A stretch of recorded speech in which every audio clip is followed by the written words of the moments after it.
سورہ البقرہ کی آیت نمبر 57 آیت نمبر ہماری آج شروع ہوگی سورہ البقرہ کی۔ تو شروع کرتے ہیں، بسم اللہ الرحمن الرحیم۔ وظللنا اور ہم نے سایہ کیا یا سائبان کر دیا، علیکم تم پر غمامہ بادل کا۔ اللہ سبحانہ تعالیٰ بنی اسرائیل سے فرما رہے ہیں کہ ہم نے تمہارے اوپر بادل کا سایہ کر دیا، جس میں بادل کا سایہ کر دیا، وَأَنزَلْنَا اور ہم نے اتارا، علیکم تم پر، علیکم المن تم پر من والسلوى اور سلوى، من اور سلوى ہم نے تمہارے اوپر نازل کیا۔ کلو کھاؤ من طیبات پاکیزہ چیزیں، ما رزقناکم جو ہم نے تمہیں کھانے کو دی۔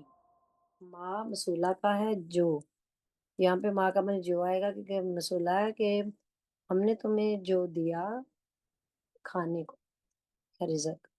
وما یہ نافیہ ما ہے، یہ اس کا میننگ آئے گا، اور نہ ظلمونا ہمارے اوپر ظلم کیا، نہیں ہمارے اوپر ظلم کیا، لیکن کانو وہ تھے انفسہم اپنے اوپر یظلمون ظلم کرتے، یعنی کہ ہمارا انہوں نے کچھ نہیں بگاڑا لیکن وہ تھے اپنا ہی بگاڑ رہے۔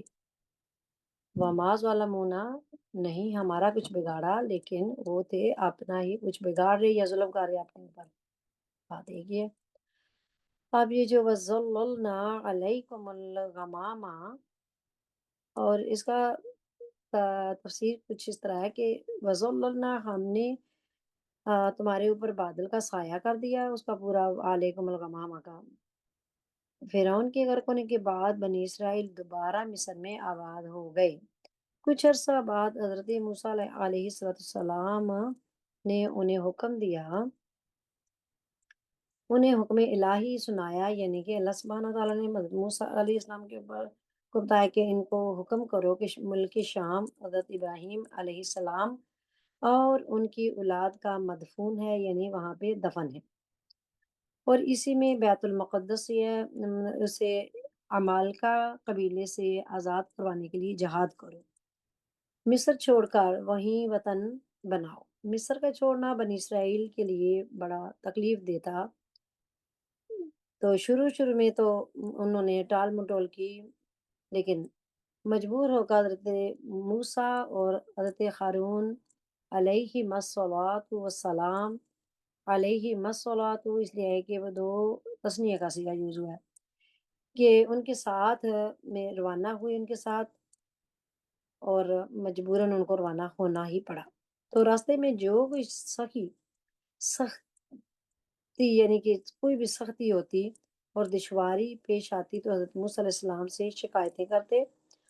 جب اس صحرا میں پہنچے جہاں نہ سبزہ تھا، نہ سایہ، نہ غلہ، نہ کھانے پینے کو کچھ، تو وہاں پہنچ کر حضرت موسیٰ علیہ السلام سے دھوپ کی گرمی اور بھوک کی شکایت کی۔ جب انہوں نے بھوک کی گرمی گرمی کی اور بھوک کی شکایت کرنے لگے تو حضرت موسیٰ علیہ السلام نے دعا فرمائی، اور اللہ سبحانہ تعالیٰ نے ان کی دعا کی برکت سے ایک سفید بادل، یعنی کہ سایہ بادل کو کا ان کے اوپر سائبان کر دیا، یعنی کہ وہ سایہ ان کے اوپر کر دیا، جو رات دن ان کے ساتھ چلتا اور ان پر ایک نوری ستون یعنی نوری ایک وہ پلر نازل فرمایا جو آسمان کی جانب سے ان کے قریب ہو گیا اور ان کے ساتھ چلتا، اور جب رات کے وقت چاند کی روشنی نہ ہوتی تو وہ ان کے لیے چاند کی طرح روشن ہو جاتا وہ ستون، اور ان کے کپڑے میلے نہ ہوتے، نہ پرانے ہوئے، نہ ناہن، نہ بڑے اور نہ بال بڑے۔ تو یہ جو تفسیر ہے یہ روح البیان سے لی گئی تھی۔ وَأَنزَلْنَا عَلَيْكُمُ الْمَنَّ وَالسَّلْوَىٰ، اس کی تفسیر پیچھے جو ہے کہ تم پر من اور سلوہ اتارا اس صحرا میں حضرت موسیٰ علیہ السلام کی برکت سے انہیں من اور سلوہ ملنا شروع ہو گیا۔ من سلوہ کے بارے میں مفسرین کے مختلف قول ہیں۔ من کے بارے میں یعنی کہ جو من ملا تھا انہیں، صحیح قول تو یہ ہے کہ یہ ترنجبین کی طرح ایک میٹھی چیز تھی جو روزانہ صبح صادق سے طلوع آفتاب تک ہر شخص کے لیے ایک سا یعنی وہ میئرمنٹ تھا، جس میں 4 کلو آتا کی مقدار اترتی اور لوگ اس کو چادروں میں ڈال کر سارا دن کھاتے پھرتے۔ بعض مفسرین کے نزدیک من سے مراد وہ تمام چیزیں ہیں جو اللہ سبحانہ تعالیٰ نے اپنے بندوں کو کسی مشقت کے بغیر ہی دی۔ اور سلوا کے بارے میں یہ قول ہے کہ یہ ایک چھوٹا سا پرندہ تھا۔ اس کے بارے میں ایک قول یہ ہے کہ یہ پرندہ بھونا ہوا بنی اسرائیل کے پاس آتا، اور ایک تفسیر میں نے پڑھا تھا کہ ایک نمکین گوشت کی طرح تھا، اور ایک قول یہ ہے کہ جنوبی ہوا اس پرندے کو لاتی اور بنی اسرائیل کا شکار کرتے۔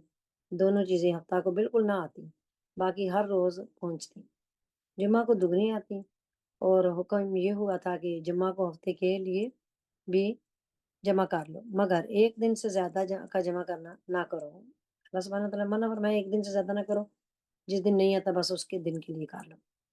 تو بنی اسرائیل نے نعمتوں کی ناشکری کی اور ذخیرہ جمع کیے، وہ سڑ گئے، گل گئے، خراب ہو گئے، اور اس کی آمد بند ہوگی، اللہ سبحانہ تعالیٰ اتارنا بند کر دی۔ انہوں نے اپنا ہی نقصان کیا دنیا میں اور نعمت سے محروم ہو گئے اور آخرت میں سزا کے مستحق ہو گئے۔